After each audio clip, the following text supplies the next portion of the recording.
अज्ञानतिमिरान्धस्य ज्ञानाञ्जनशलाकया चक्षुरुन्मिलितं येन तस्मै श्रीगुरवे नमः। वाक्यकारं वररुचिं भाष्यकारं पतञ्जलिं पाणिनिं सूत्रकारं च प्रणतोऽस्मि मुनित्रयम्। अनादिनिधनं ब्रह्म शब्दतत्त्वं यदक्षरं विवर्तते अर्थभावेन प्रक्रिया जगतो यतः।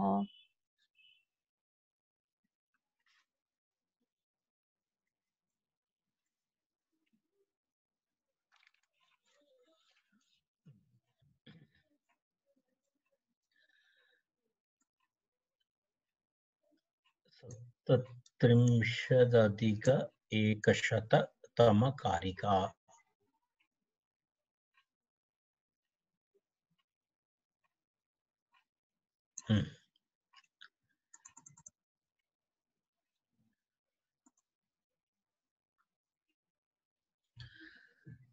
स्वतो अविवक्षा पारार्थ्यं तर्कस्य अनुमानस्य प्रामुख्यं कुत्रचित् अनुमानम् अपेक्षितमस्ति तर्कः कुत्रचित् अपेक्षितः अस्ति इति विषयः चलति। तत्र स्वतो अविवक्षा पारार्थ्यं व्यक्तिरर्थस्य लैङ्गिकी इति न्यायो बहुविधः तर्केण प्रविभज्यते इति अस्माभिः ह्यः एषा कारिका दृष्टा। स एव विषयः अन्तिमः। तत्र इतोपि एकः श्लोकः श्लोकद्वयं तस्मिन् विषये प्रतिपाद्यते। एकः श्लोकः भवति तत्र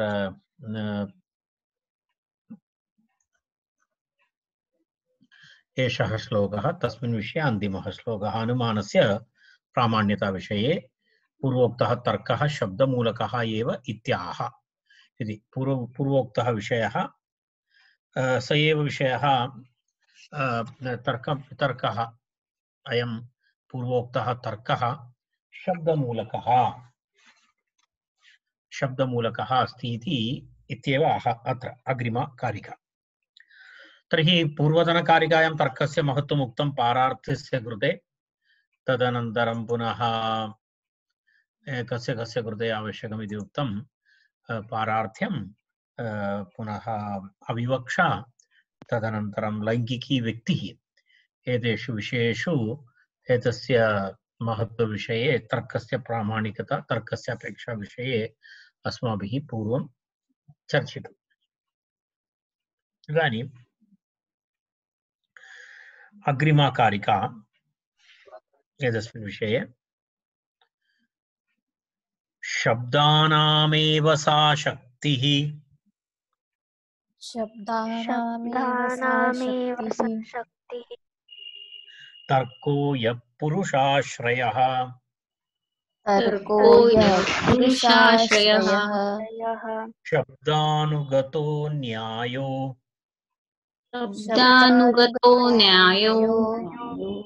नागमेष्वनिबन्धनः।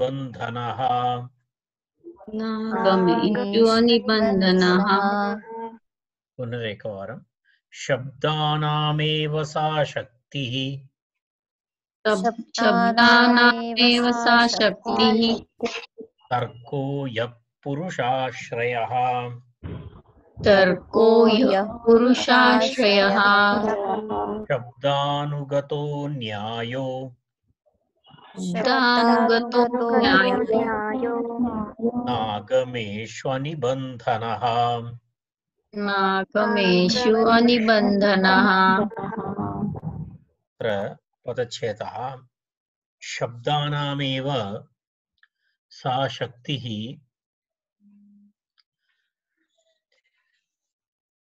तर्कः यः पुरुषाश्रयः शब्दानुगतः न्यायः न आगमेषु अनिबन्धनः। शब्दानामेव सा शक्तिः तर्कः यः पुरुषाश्रयः शब्दानुगतो न्यायः न आगमेषु अनिबन्धनः इति पदच्छेदः। अर्थात् अर्थग्रहणाय पूर्वोक्तानि कार्याणि अर्थबोधनाय अर्थबोधनाय सहायकानि भवन्ति पूर्वोक्तानि शास्त्रकार्याणि। अविवक्षा, पारार्थ्यम, लैंगिकी व्यक्ति इत्यादि शास्त्रकार्याणि अर्थग्रहणाय सहायकानि भवन्ति। तानि शास्त्रकार्याणि शब्दशक्तिम् आश्रित्यैव तिष्ठन्ति भवन्ति इति एतस्याः कारिकायाः सारांशः। अर्थात् पूर्वोक्त शास्त्रकार्याणि शब्दशक्तिम् आश्रियन्ते इति कारिकायाः सामान्य आशयः। तत्र पश्यामः वयं पुरुषाश्रयः इति आरभते। पुरुषनिष्ठः इत्यर्थः। पुरुषाश्रयः, पुरुषनिष्ठः, यः तर्कः इत्युक्ते पूर्वोक्त सतः अविवक्षा, पारार्थ्यम, लैंगिकी व्यक्ति इत्यादि। सतो अविवक्षा इत्यादि पुरुषाश्रयः यः तर्कः, सा शक्तिः।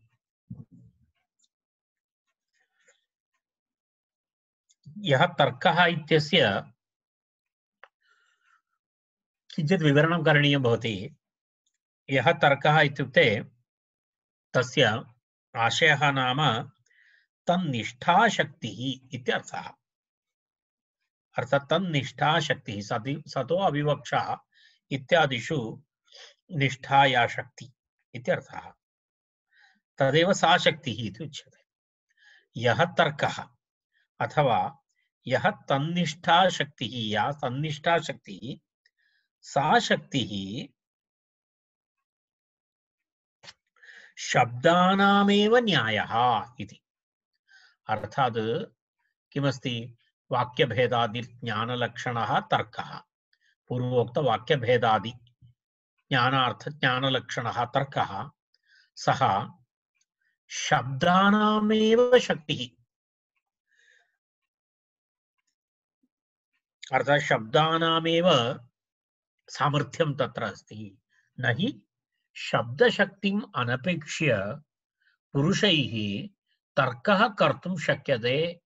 शब्दशक्तेः एतादृशैः अर्थप्रकरणलिङ्गादिभिः अनुगमं कुर्वति पुरुषे शब्दाश्रितमेव तर्कं पुरुषाश्रितं मन्वन्ते इति। अर्थात् सामान्यतः एवमस्ति। पुरुषाश्रयः, पुरुषनिष्ठः यः ज्ञानलक्षणः तर्कः, वाक्यभेदादि पूर्वोक्त तर्कः, सः शब्दानामेव शक्तिः भवति। अर्थात् शब्दानामेव सामर्थ्यम्। अर्थात् शब्दशक्तिम् अनपेक्ष्य, शब्दशक्तिं विना पुरुषैः तर्कः कर्तुं न शक्यते इत्यर्थः। शब्दशक्तिं विना तर्कः न भवति। तर्कस्य कृते शब्दशक्तिः अत्यन्तम् अपेक्षिता भवति इति तस्य आशयः। तदेव किमुक्तं? पुरुषाश्रयः यः तर्कः, सा शक्तिः। सा शक्तिः, शक्तिः इत्युक्ते सामर्थ्यम् इत्यर्थः। सा शक्तिः किं भवति? शब्दानामेव न्यायः। न्यायः इति तत्र तृतीयकारिकायां न्यायः इति तत्र द्विवारं तद्वयं स्वीकुर्मः। सा शक्तिः शब्दानामेव न्यायः। अर्थात् शब्दानामेव इति योग्यं, तदेव न्यायमस्ति इत्यर्थः। तदेव योग्यमस्ति इत्यर्थः। तान् अनुगतः इति अस्ति। तान् अनुगतः, तत्र एवमस्ति। शब्दान् अनुगतः इति। शब्दान् अनुगतः, शब्दाननुगतः इति शब्दाननुगतः तान् अनुगतः वर्तते अनागमेषु पुरुषेषु अयं न्यायः अनिबन्धनः इति। तत्र एवमस्ति, पश्यामः पुनरेकवारं। पुरुषाश्रयः यः तर्कः, पुरुषनिष्ठः यः वाक्यभेदादिलक्षणः तर्कः,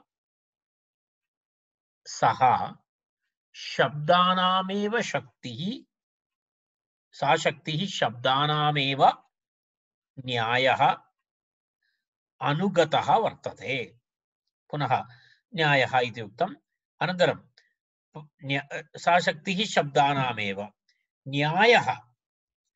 ततः कुर्मः वयम् एवं कुर्मः पुरुषाश्रयः यः तर्कः सा शक्ति शब्दानामेव, वयं तत्र स्थगयामः, शब्दानामेव भवति। न्यायः इत्युक्ते पारार्थ्यं, व्यक्तिरर्थस्य लैङ्गिकी इत्यादि शास्त्रकार्यं पूर्वोक्तं यदा वयं गतश्लोके पठितवन्तः। न्यायः इत्युक्ते पारार्थ्यं, व्यक्तिरर्थस्य लैङ्गिकी इत्यादि शास्त्रकार्यं न्यायः।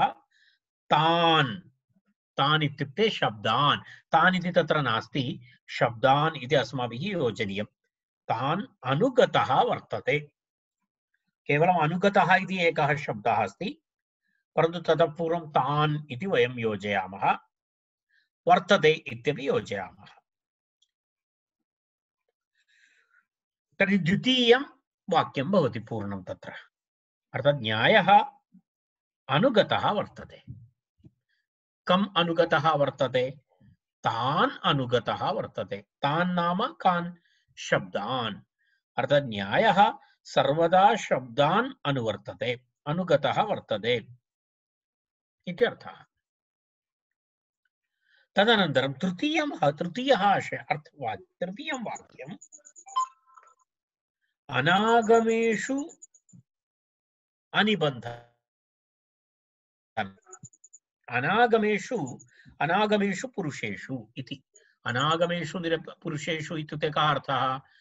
आगमनिरपेक्षेषु पुरुषेषु वर्तमानः यः, अर्थात् यस्य आगमस्य उपरि अभिमानमेव नास्ति, आगमानाम् उपरि यस्य अभिमानमेव नास्ति, तादृशः आगमनिरपेक्षेषु पुरुषेषु वर्तमानः यः किं भवति? तस्य अयं न्यायः अनिबन्धनः। तस्य कृते अयं न्यायः तर्कः सः अनिबन्धनः इति, न आगमार्थनिर्णयजनकः इति। अर्थात् एतस्य विषये यस्य तत्र अभिमानं नास्ति, आगमेषु तस्य यस्य अभिमानं नास्ति, तस्य तु एतद् सः अवगन्तुमेव न शक्नोति। अर्थात् तस्य अभिमानमेव नास्ति तादृशे विषये। तेन कारणेन यदि आगमेषु यस्य निरपेक्षा अस्ति, दर्शनग्रन्थेषु यस्य निरपेक्षा अस्ति, तस्य कृते अयं तर्कः अनिबन्धनः इति, न आगमार्थनिर्णयजनक इत्यर्थः। तत्र विशेषतया तस्य तु अवगमनं न भवति। तस्य तु किं भवति? तस्य तु अर्थग्रहणाय आगमस्य अत्र आगमद्वारा यः अर्थनिर्णयः भवति तत्तु तस्य कृते न भवति। तत्र यः आगमशास्त्रं प्रमाणं न अङ्गीकरोति, तस्य कृते केवलं शब्दशक्तिः भवति। तत्र किं भवति? तेन आगमस्य अर्थनिर्णयः न भवति इत्याशयः। तत्र तु न भवति, तस्य कृते एतत् नास्ति। यस्य आगमे विश्वासः अस्ति, यस्य शास्त्रम् अभिमतम् अस्ति, तस्य विषये एतत् सर्वं भवति, अन्येषां कृते नास्ति। तर्हि तादृशदृष्ट्या तर्कः योग्यः, अर्थात् तादृशदृष्ट्या वेदमूलकतर्कः तु योग्यः इत्यर्थः। पूर्वोक्तशुष्कतर्कः न योग्यः इति। शुष्कतर्कं न अङ्गीकरोति, वेदमूलकतर्कम् अङ्गीकरोति इत्यर्थः। पश्यतु, तत्र वाक्यत्रयं कारिकायां पुनरपि एकवारम् अहं वदामि।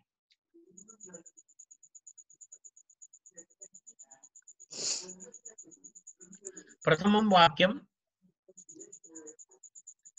पुरुषाश्रयः यः तर्कः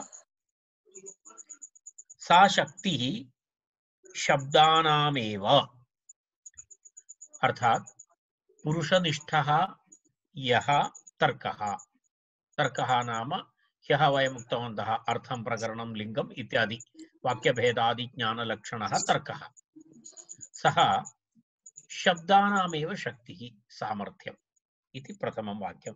सा शक्तिः शब्दानामेव इति उक्तम्, अर्थात किं तर्कशक्ति शब्दानामेव भवति। अनन्तरं न्यायः, न्यायः इत्युक्ते वाक्यभेदादि ज्ञानलक्षणः तर्कः। न्यायः इत्युक्ते पारार्थ्यं व्यक्तिरर्थस्य लैङ्गिकी इत्यादि शास्त्रकार्यं शब्दान् अनुगतः वर्तते इति द्वितीयं वाक्यं। शब्दान् अनुगतः वर्तते अर्थात् शब्दं विना तर्कः न भवति, शब्देन विना तर्कः न भवति, शास्त्रकार्याणि न भवति इति आशयः। इदानीम् अनागमेषु पुरुषेषु इति, पुरुषेषु इति तत्र नास्ति, अस्माभिः योजनीयम्। अनागमेषु अथवा आगमनिरपेक्षेषु यस्य आगमे अपेक्षा एव नास्ति तेषां कृते अयं न्यायः अर्थात् पूर्वोक्तन्यायः अनिबन्धनः, तस्य कृते किमस्ति एतद् आगमनिबन्धनः नास्ति, तस्य कृते एतद् आगमनिबन्धनः नास्ति इति अर्थः। कारणं सः आगमे तस्य विश्वासः एव नास्ति, तेन कारणेन तस्य तु आगमार्थनिर्णयजनकः अपि न भवति इति तत्र तस्य कृते शुष्कतर्कः भवति। तर्हि एवमस्ति तत्र आशयः।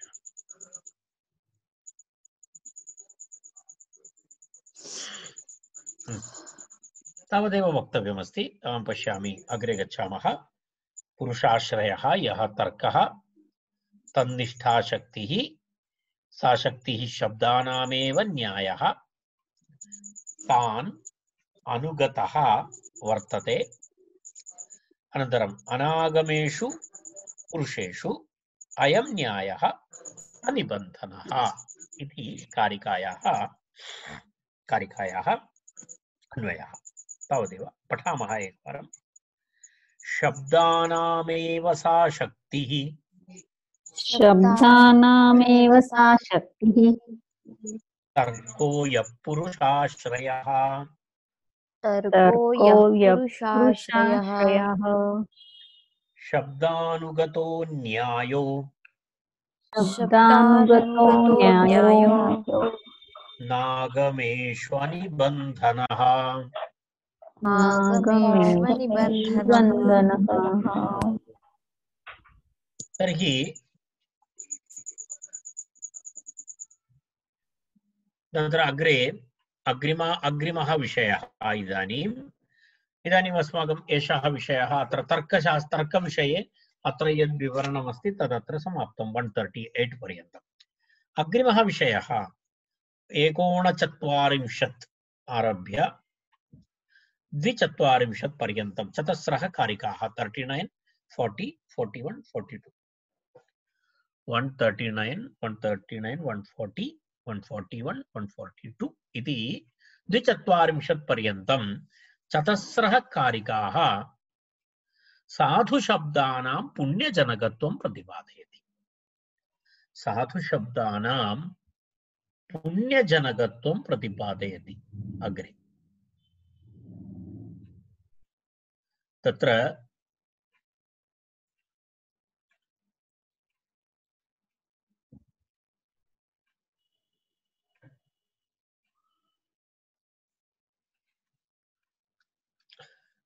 वन 39, 140, 141, 142 इति सत्यं। साधुशब्दानां पुण्यजनकत्वं। साधुशब्दः असाधुशब्दः इति द्विधा। तर्हि द्वयोरपि तत्र किमस्ति पुण्य अर्थबोधकत्वं तु अस्ति एव। साधुशब्दानामपि अर्थबोधनसामर्थ्यमस्ति, असाधुशब्दानामपि अर्थबोधनसामर्थ्यमस्ति।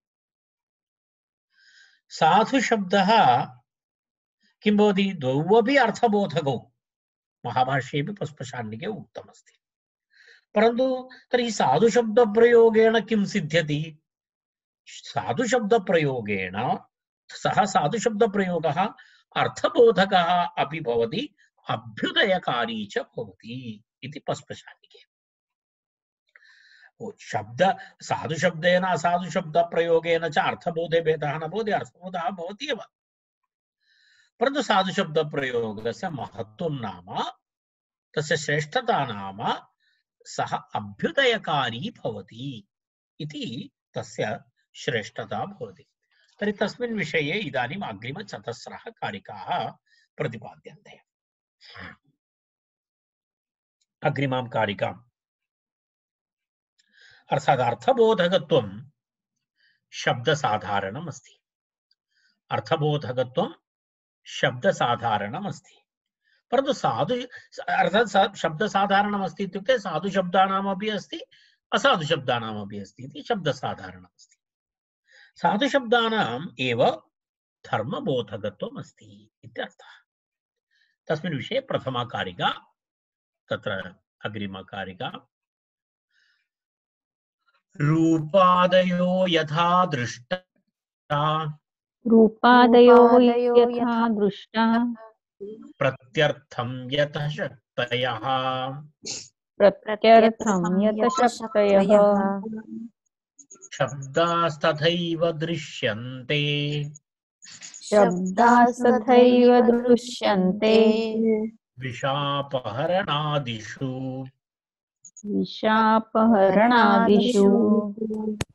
पुनरेकवारं, रूपादयो यथा दृष्टा, रूपादयो यथा दृष्टा, प्रत्यर्थं यतशक्तयः, प्रत्यर्थं यतशक्तयः, शब्दास्तथैव दृश्यन्ते, शब्दास्तथैव दृश्यन्ते, विशापहरणादिषु, विशापहरणादिषु। रूपादयः यथा दृष्टाः, प्रत्यर्थं यतशक्तयः, शब्दाः तथैव दृश्यन्ते, विशापहरणादिषु। तत्र विशापहरणादिषु इति उक्तम्। रूपादयः, रूपादयः इत्युक्ते रूपरसगन्धस्पर्शादयः। प्रत्यर्थम् इत्युक्ते एकैकस्यापि यथा तुल्येपि रूपत्वे किं भवति, नीलं चक्षुषा, तत्र किमस्ति, यथा यतशक्तयः भवन्ति दृष्टाः भवन्ति इत्यर्थः। अर्थात् प्रत्यर्थम् एकैकस्यापि रूपं वा रसं वा गन्धं वा तस्य एकैकस्यापि तस्य तस्य दृष्ट्या किं भवति, यथशक्तयः भवन्ति। यथशक्तयः इत्युक्ते निश्चितशक्तयः भवन्ति, तेषां सर्वेषां काचित् निश्चिता शक्तिः भवति इत्यर्थः। तद्वत् यथा यथशक्तयः दृष्टाः। तत्र किमस्ति, यथा सर्वेपि वर्णाः रूपाणि समानानि, रूपमिति सर्वेपि वर्णाः समानाः, परन्तु एकैकवर्णस्य विशिष्टशक्तिः भवति, विशिष्टस्वभावः भवति। यदा उदाहरणाय हरितवर्णः भवति, हरितवर्णः नेत्रयोः आनन्दः भवति, किञ्चित् किं वदामः, हरितवर्णदर्शनेन आनन्दः भवति, नेत्रयोः स्निग्धता भवति, एक शैत्यानुभवः भवति। यदि यदि यदि यदि एवं भवति, शुभ्रवर्णः भवति, तद् अत्यन्तशुभ्रवर्णः भवति, तर्हि किं भवति, यदा नेत्रयोः किञ्चित् एवं समस्या भवति, अत्यन्तशुभ्रं लैट्। तर्हि एकैकवर्णस्य एकैकप्रकारस्य शक्तिः भवति। यदा वयं पश्यामः, वर्णाः समानाः, सर्वे वर्णाः, परन्तु एकैकस्य शक्ति निश्चिता भवति, तत्र भिन्न भिन्ना भवति। नीलवर्णं दृष्ट्वा किञ्चित् अन्यत् भवति, पीतवर्णस्य अन्यत् भवति। सर्वे वर्णाः, परन्तु एकैकस्य शक्ति भिन्ना। एवमेव यदा रसः रसः अपि एवं भवति। रसः इत्यपि भवति, मधुरमपि रसः भवति, तिक्तमपि रसः भवति। सत्यं न? मधुररसः मधुरं जनयति, तिक्तमपि रसः एव। एतद् भिन्नं भिन्नं भवति, परन्तु स्वभावः भिन्नमस्ति। अनन्तरं यदा मधुरम् अधिकं खादति तत् कफवर्धकं भवति, यदि तिक्तम् अधिकं खादति तत् पित्तवर्धकं भवति। तर्हि एकैकरसस्य एकैकशक्तिः भिन्नं भवति। तर्हि तत्रापि एवम् अस्ति। यदा तीर्थमपि अस्ति, मद्यमपि अस्ति, उभयमपि जलमिव अस्ति, द्रवमस्ति। तीर्थं पुण्यं जनयति, मद्यं नरकं जनयति इति दृश्यते। तर्हि एवं रूपरसादीषु एकैकत्र काचित् भिन्ना निश्चिता शक्ति भवति, यतशक्ति इति उच्यते। तस्य यतशक्ति इति उच्यते। यतशक्ति नाम सा अस्ति यतशक्तयः। यत इति नियतशक्तयः, नि इति उपसर्गं योजयति चेत् नियतशक्तयः, निश्चिताशक्तयः इति अर्थः। नि नास्ति इति कृत्वा यतशक्तयः इति नियोजयति चेत् इतोपि स्पष्टं भवति, नियताशक्तिः। एवमेवं शब्दाः, सामान्य उच्चारिताः शब्दाः, मन्त्राः, एतौ द्वौ अपि शब्दौ सामान्य वार्तालाप संदर्भे ये मंत्र शब्दाः भवन्ति ते अपि शब्दाः, मन्त्रादि उच्चारण काले ये शब्दाः भवन्ति ते अपि शब्दाः भवन्ति। परन्तु मन्त्रादीनां विषापहरणादि शक्तिः अस्ति। शब्दः समानः, परन्तु मन्त्राणां किमस्ति, तादृशोऽपि शक्तिः अस्ति, तादृशी अपि शक्तिः अस्ति। विषापहारणवादिकं करोति, मन्त्रोच्चारणेन सर्पदंशनम् इत्यादिकं भवति, तर्हि मन्त्रोच्चारणेन तस्य विषापहरणं भवति इति अस्ति, इति श्रूयते, तदा दृश्यते। तर्हि तत्रापि यदा वयं वार्तालापं कुर्मः ते अपि शब्दाः, मन्त्रेषु अपि शब्दाः भवन्ति, परन्तु मन्त्राणां ये पदानि सन्ति, शब्दाः सन्ति, तेषां यतशक्ति अस्ति, निश्चिता शक्ति अस्ति, विशिष्टा काचित् शक्ति अस्ति इत्यर्थः।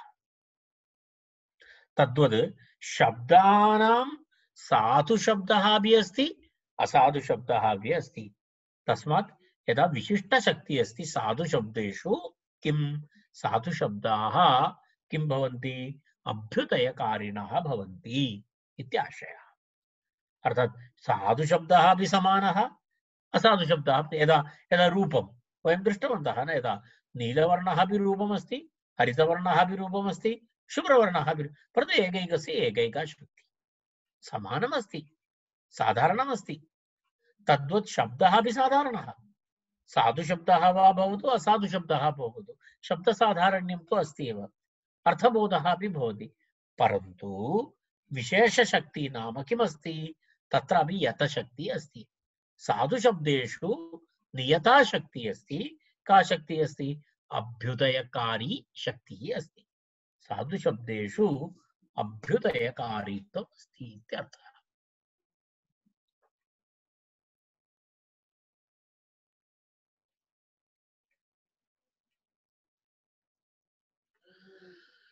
एवमस्ति तस्य। तर्हि इदानीं कारिकायाः अर्थः सामान्यतः स्पष्टः जातः इति मन्ये। रूपादयः प्रत्यर्थं यतशक्तयः,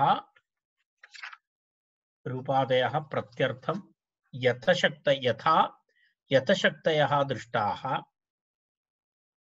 तथैव तद्वदेव तथैव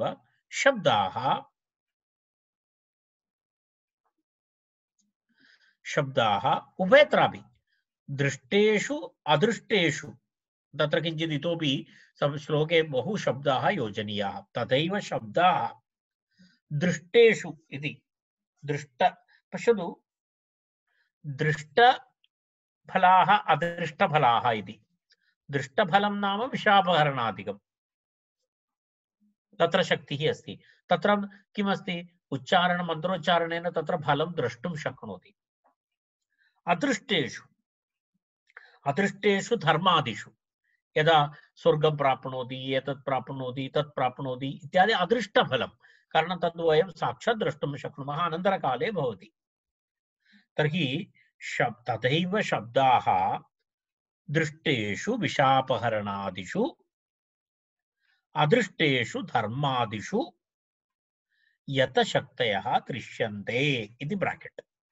तत्र केवलं शब्दाः विषापहरणादिषु इत्येव सूत्रे इत्येव श्लोके अस्ति। तर्हि अस्माभिः किं किं करणीयं भवति, तथैव शब्दाः ब्राकेट् दृष्टेषु विषापहरणादिषु अदृष्टेषु धर्मादिषु यतशक्तयः दृश्यन्ते, यतशक्तयः दृश्यन्ते इति पूर्णमन्वयः करणीयः। अर्थात् यथा रूपादयः प्रत्यर्थं यतशक्तयः, रूपादीनाम् एकैक रूपे अथवा तादृशे भेदः अस्ति, तद्वत् शब्दानामपि एवमस्ति। शब्दानामपि विषापहरणादिषु अनन्तरम् अदृष्टेषु धर्मादिषु यतशक्तयः भवन्ति शब्दाः अपि। शब्दानामपि तथा सामर्थ्यम् अस्ति। तर्हि साधुशब्दानाम् असाधुशब्दानामपि एवमेव अस्ति इत्युक्तम्। पठ। रूपादयो यथा दृष्टाः, रूपादयो यथा दृष्टाः, प्रत्यर्थं यतशक्तयः, प्रत्यर्थं यतशक्तयः, शब्दास्तथैव दृश्यन्ते, शब्दास्तथैव दृश्यन्ते, विषापहरणादिषु विषापहरणादिषु। तदनन्तरं तत्र अग्रिमा कारिका अस्मिन्नेव विषये अनुवर्तते। विषयः अनुवर्तते साधुशब्दानां पुण्यजनक इति दृष्टान्तम् उक्तम् इदानीम्। अर्थात् शब्दविषये कथं भवति इति दृष्टान्तम् उक्त्वा तदनन्तरं दार्ष्टान्तिकम् आह। यथैषां तत्र सामर्थ्यं, यथैषां तत्र सामर्थ्यं, धर्मेऽप्येवं प्रतीयताम्, धर्मेऽप्येवं प्रतीयताम्, साधूनां साधुभिस्तस्मात्, साधूनां साधुभिस्तस्मात्, वाच्यमभ्युदयार्थिभिः। वाच्यमभ्युदयार्थिभिः। पुनरेकवारम्। यथैषां तत्र सामर्थ्यं, यथैषां तत्र सामर्थ्यं, धर्मेऽप्येवं प्रतीयताम्, धर्मेऽप्येवं प्रतीयताम्, साधूनां साधुभिस्तस्मात्, साधूनां साधुभिस्तस्मात्, वाच्यमभ्युदयार्थिभिः। वाच्यमभ्युदयार्थिभिः। यथा येषां तत्र सामर्थ्यं धर्मे अपि एवं प्रतीयताम्, साधूनां साधुभिः तस्मात् वाच्यम् अभ्युदयार्थिभिः इति पदच्छेदः। यथा येषां तत्र सामर्थ्यं धर्मे अपि एवं प्रतीयताम्, साधूनां साधुभिः तस्मात् वाच्यम् अभ्युदयार्थिभिः इति अस्ति। तत्र एवमस्ति, शब्दाय अथवा शब्दस्य धर्मावबोधे अपि शक्तिः अस्ति इति शब्दान्। तत्र यथा येषां तत्र सामर्थ्यं धर्मे अपि एवं प्रतीयताम्, साधूनां साधुभिः तस्मात् वाच्यम् अभ्युदयार्थिभिः इति पदच्छेदः। यथा येषां तत्र सामर्थ्यं धर्मे अपि एवं प्रतीयताम् साधूनां साधुभिः तस्मात् वाच्यम् अभ्युदयार्थिभिः इति पदच्छेदः। तत्र एवमस्ति, यथा येषां मन्त्राणां येन प्रकारेण येषां पूर्वोक्तानां मन्त्राणां तत्र सामर्थ्यं केषाञ्चित् शब्दानां तत्र विषापहरणादौ सामर्थ्यं वर्तते, तथा एवं साधूनां शब्दानां साधूनाम् इत्युक्ते साधूनां शब्दानाम् इति अध्याहार्यं। साधूनां शब्दानां धर्मे अपि एवं प्रतीयताम् इति उक्तम्। प्रतीयताम् इत्युक्ते एवमेवम् अवगन्तव्यम् इत्यर्थः, एवमेवं बोधनीयम् इत्यर्थः। अर्थात् धर्मेऽपि एवं प्रतीयताम्, साधूनां शब्दानां धर्मे अपि सामर्थ्यमस्ति इति अस्माभिः बोद्धव्यम्। धर्मे अपि इत्युक्ते अभिवृद्धिनिमित्तम् अभ्युदयनिमित्तम् इत्यर्थः। धर्मे अपि साधूनां शब्दानां धर्मे अपि अभ्युन्नतौ अभ्युदये अपि सामर्थ्यमस्ति इत्यर्थः। यदा विषापहरणादिषु शब्दानां सामर्थ्यमस्ति, एवमेवं साधूनां शब्दानाम् अभ्युदये अपि सामर्थ्यमस्ति इत्यर्थः। अर्थात् साधुशब्दानाम् उच्चारणेन अभ्युदयं भवति इत्याशयः। इति प्रथमपङ्क्ति इति। यथा येषां मन्त्राणां तत्र सामर्थ्यम् अस्ति। तत्र सामर्थ्यम् इत्युक्ते विषापहरणादिषु सामर्थ्यं, तथा वैसे साधूनां शब्दानाम् इति करोतु, साधूनां शब्दानां धर्मे अपि अभ्युदये अपि प्रतीयताम् इति बोद्धव्यम् इत्यर्थः। सामर्थ्यम् अवगन्तव्यम् इत्यर्थः।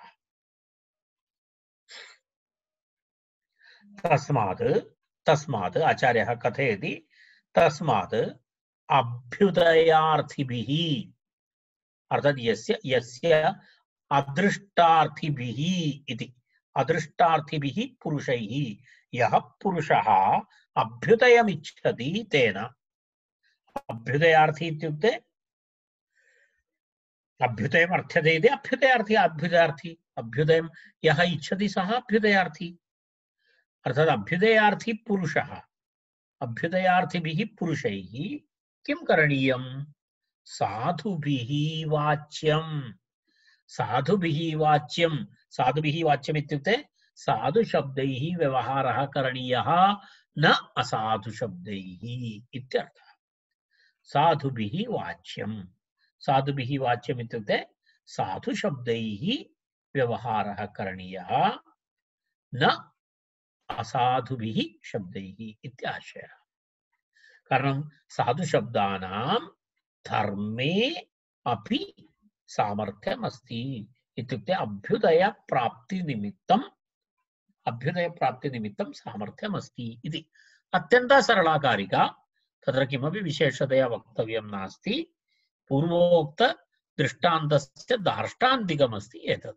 पूर्वं दृष्टान्तम् उक्तं, शब्दानां मन्त्राणां तत्र एवमेव सामर्थ्यमस्ति, रूपस्य एवमस्ति इत्यादि दृष्टान्तम् उक्त्वा तस्य दार्ष्टान्तिकमस्ति एतत्। यथा येषां मन्त्राणां तत्र इत्यस्य ब्राकेट् मध्ये ददातु, विषापहरणादिषु सामर्थ्यं, तथा साधूनां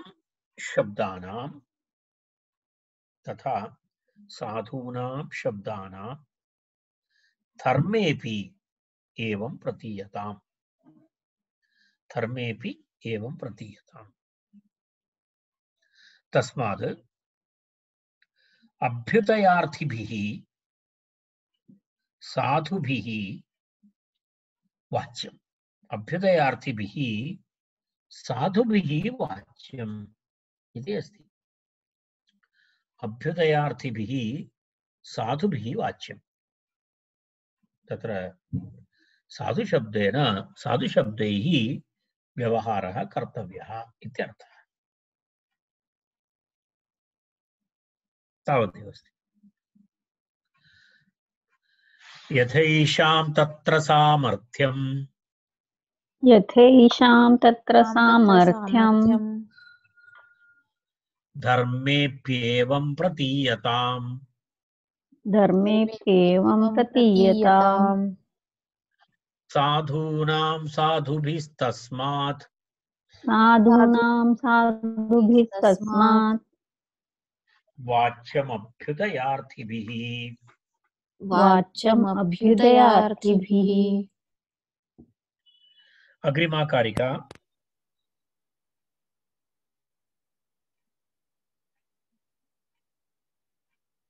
सर्वो दृष्टफलानर्थान्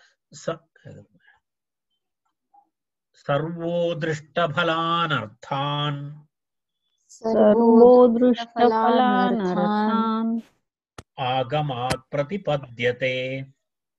आगमात् प्रतिपद्यते।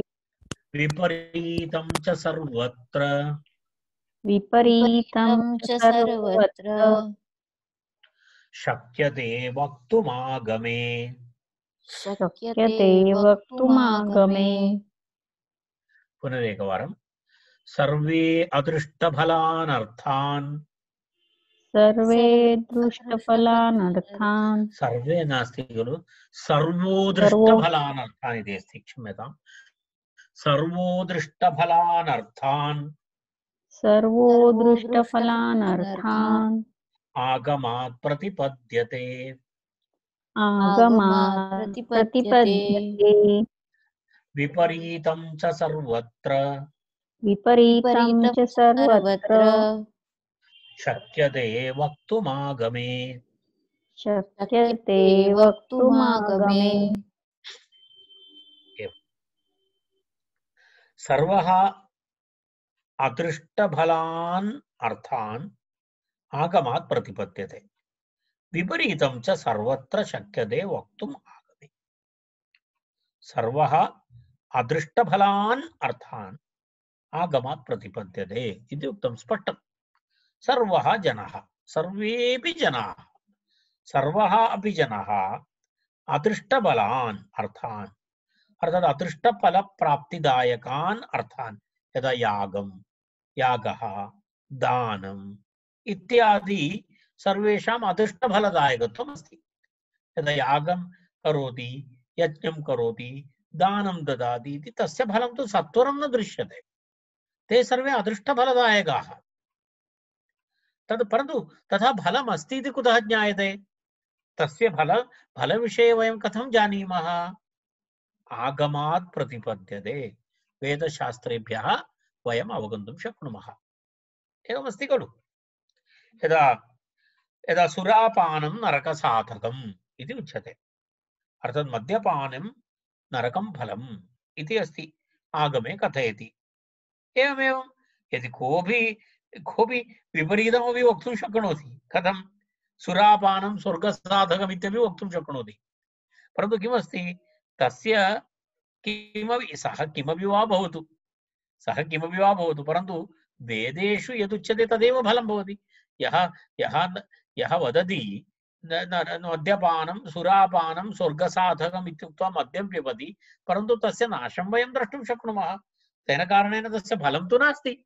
तादृशकथनस्य विपरीतकथनस्य सत्यं वद धर्मं चर मातृदेवो भव पितृदेवो भव आचार्यदेवो भव इत्यादि वस्तुतः अस्ति। एतस्य विपरीतमपि कोऽपि वक्तुं शक्नोति। एवमेवं धार्मिकव्यवस्थाः भवन्ति। एतत् सर्वं वस्तुतः विपरीतमपि कथयितुं शक्नुवन्ति। परन्तु विपरीतं तथा करोति चेदपि तस्य फलं तु न भवति। तत्र आगमेषु यद् उक्तं तान्येव फलानि भवन्ति। यः कोऽपि वा भवतु, सः स्वयं यत्किमपि वाचाटोपं करोति तस्य किमपि न भवति, तस्य तत्र तादृश अदृष्टफलं तु न भवति। आगमे यत् प्रतिपादितमस्ति तदेव भवति, तद्विहाय अन्यत् किमपि न भवति इत्याशयः तत्र। अर्थात् आगममूलकमस्ति तदेव भवति। तत्र पश्यतु, सर्वः जनः अदृष्टफलान् अर्थान् यागादीनाम् आगमाद्यजेत स्वर्गकामः इत्येवं रूपात्। तत्र एवमस्ति खलु। तत्र पश्यतु, यागादीनाम् आगमाद् इति तत्र अस्ति। तत्र प्रतिपद्यते, अर्थात् एतत् सर्वं पूर्वं पठितम् अस्माभिः। पश्यतु, एतत् सर्वं वयम् अदृष्टफलकत्वं पूर्वं ज्ञातवन्तः।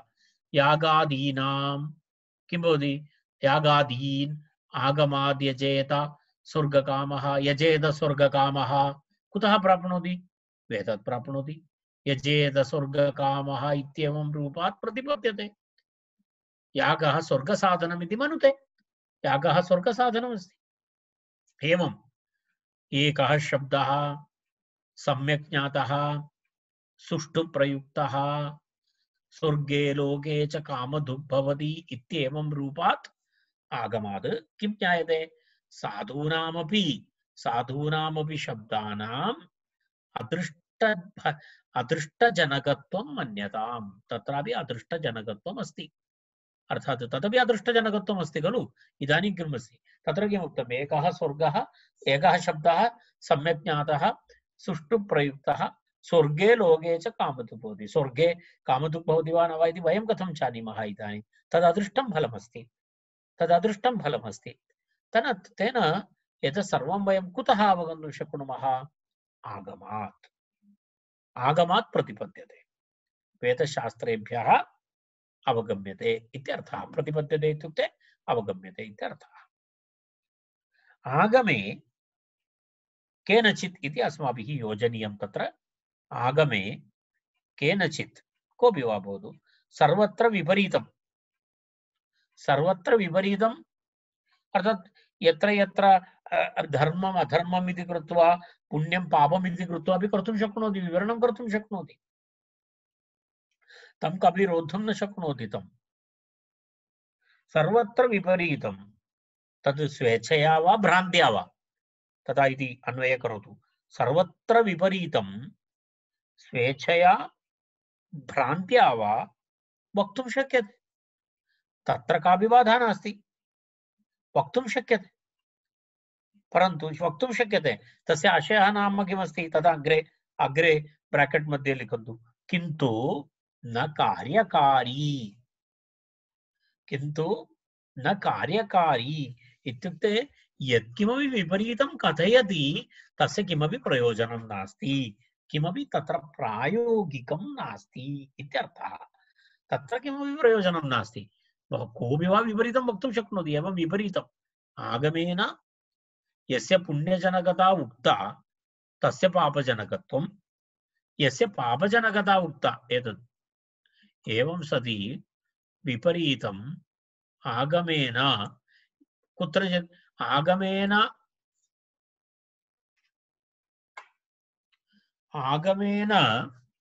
यस्य पुण्यजनकता उक्ता तस्य विपरीतं तस्य पापजनकता अपि वक्तुं शक्यते। अनन्तरं यस्य पापजनकता उक्ता तस्य पुण्यजनकत्वमपि कर्तुं शक्यते, सर्वत्र आगमे वक्तुं शक्यते। तथापि कञ्चित् आगमं प्रमाणीकृत्य तदुपोद्फलकतया काञ्चित् युक्तिम् उदाहरन्तः दृश्यन्ते जनाः इत्यागमात् साधूनां पुण्यजनकत्वम् असाधूनां च पापजनकत्वम् इति मन्तव्यम्, न अत्र विवदितव्यम्। तथा सति सर्वागमोच्छेदः एव स्यादेवं विपरीतं न करणीयम्, तत्र उच्छेदः भवति। परन्तु यदा तत्र स्पष्टमुक्तं शब्दानां सामर्थ्यविषये साधुशब्दानाम् अदृष्टफलार्थकविषये तदनन्तरं तस्य विपरीतं यः कथयति तद् प्रायोगिकं नास्ति तदा तस्य किमपि तादृशं फलं नास्ति इति तत्र उक्तं तावदेव अस्ति तस्मिन् विषये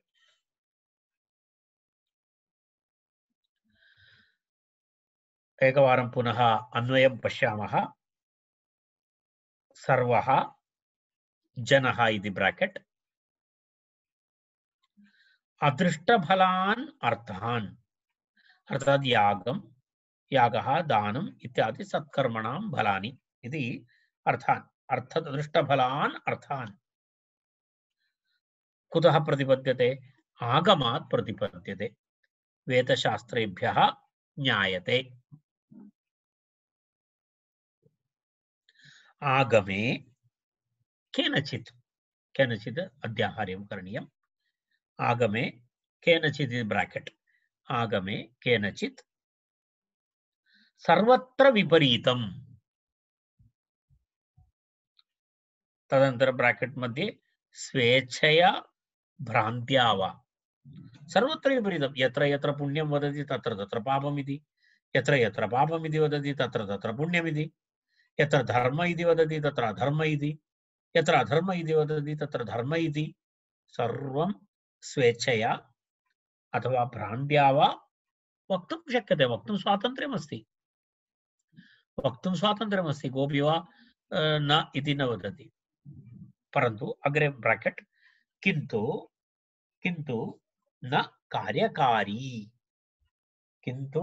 न कार्यकारी तस्य किमस्ति प्रायोगिकत्वं न भवति इत्यर्थः तस्य प्रायोगिकत्वं नास्ति कार्यकारित्वं नास्ति इत्यर्थः तस्य कार्यकारित्वं न भवति इत्यर्थः तावदेव अस्ति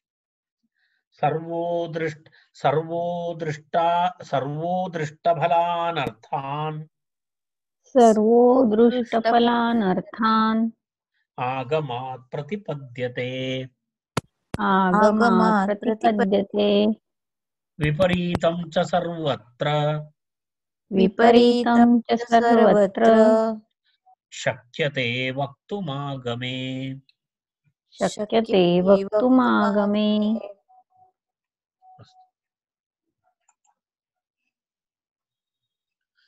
अस्तु तर्हि वयम् इदानीम्